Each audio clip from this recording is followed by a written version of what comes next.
Hey everyone, Sam here. Today I'm going to be talking about major problems and the issues I've had owning this 2012 Toyota Corolla for over 2 years and its pros and cons. Let me begin with saying that this car has been amazing to me. It's been the most reliable car I've ever owned, almost. I've had few minor issues here and there, but compared to a lot of cars in this age and year, this might be the best option if you want to save as much as money possible. But the only problem with buying one of these is they're very much overpriced. I got lucky when I bought this, but right now I am going to sell it. Today's the last day that I'm owning it. The buyer has left me a deposit and they're going to pick it up. I just sold this for $8,200 Canadian. It's in 2012 with 197,000 kilometers on it, which might sound insane, but that's how much these go for. For example, for a comparison, if you want to get a 2012 Mazda 3 with the same mileage, you pay $4,000 to $5,000. So these cars are pretty much overpriced, but for good reason, because first, they don't depreciate, and second, they don't break as much. Let me start by saying that when I bought it, I had to do brakes in the front and brakes in the back. The brakes in the front were readily available everywhere, super cheap, and very easy to work on. Like, I tried to change my front brakes on my Mazda 3, my tools keep breaking because there were Allen keys, this and that, but this, very simple, very straightforward. I did it in half an hour without proper tools, and I just bought the parts. The rears are drums, that cost me like less than $200. The fronts cost me less than $200 for parts. That I got it done outside, and also I needed a brand new set of tires. I bought 4 certified tires from Canadian Tire. I put a smaller size of 185, 65, 15 instead of 195 because they were cheaper. All 4 tires with installation cost me less than $400. And other than regular maintenance, like I changed the transmission fluid, even though it says it's lifetime. Nothing's lifetime in my opinion. You should definitely change yours. I changed the transmission fluid. Regular maintenance was done by the previous owner as well. Oil changes were done all on time. The only thing that broke on this car on me was during the winter that the alternator went. So I changed the alternator. I got this actually off Amazon for like $200, and I've had it for over 30,000 kilometers so far. It's been perfect. I've checked the voltage and the current, it's perfect. So make sure you change the transmission fluid. Many people neglect it. And you can see that this is a 1.8 liter engine, so it's very good on gas. I'm averaging anywhere from 6, even I had 5.9 once, 6 to 7 liters every 100 kilometers, city and highway combined. And it's been great on gas. It takes $60 Canadian to fill up the whole tank, and it barely uses any.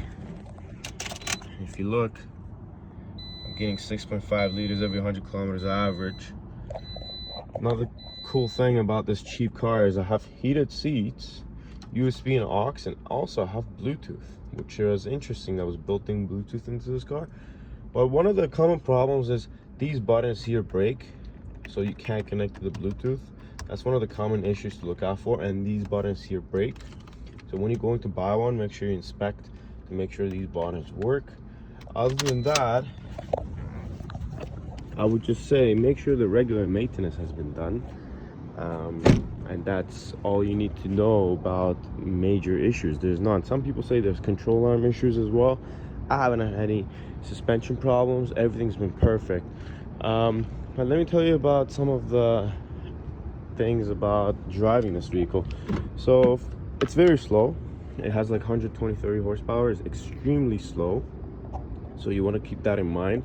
But again, that's why you're getting good gas mileage. The interior is very simple. The seats are not that comfortable, but they get the job done. The room is decent. The back seat, everyone complains.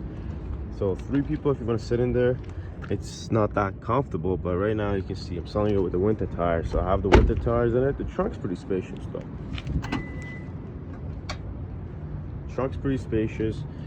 Only one problem I noticed recently is that even Toyota itself doesn't recommend having more than 825 pounds of weight, including cargo and people in it. So that's like not like, you can barely have 4 heavyweight adults in here. Keep that in mind. It's a perfect car for a family of 3 or maximum 4, but if you're 5, you'll have a hard time fitting in the back. One of the other problems I had was the paint fainting on this gold color. You can see the roof is fainting from the sun. So if you're in a hot environment, I don't really recommend buying the gold color. I've seen a lot of people have the same struggle. I had a little bit of the same problem here, which I polished it, and this rust came with it when I bought it, and it was hit there from the previous owner. I bought a new fender for $200 off Rock Auto with shipping included. So the parts are extremely cheap if you want to fix them when they break. Other than the alternator, which was $300 at the parts store, but changing it, I did it myself. I've never done an alternator before till this. It's extremely simple to work on these cars, and that's what I love about them. AC works perfect, like compared to a Civic in this generation and year, which they have AC compressor issues. These ACs never go. That's one other good thing about these Corollas. Another thing compared to like a Mazda 3 is the suspension issue. There's not going to be suspension issues. Your bearings are not going to go like a Mazda 3. Your calipers are not going to seize like a Mazda 3. These cars will be cheap to own for until the body rotters out. Usually the engine and transmission outlast the body. Other than that, everything's been great. I loved it. It's sad to let it go, but you know, I've closed my rental car company business, so I'm selling my cars. If you guys have any questions about how I was owning this car, let me know in the comments and I'll answer it. Have a good one.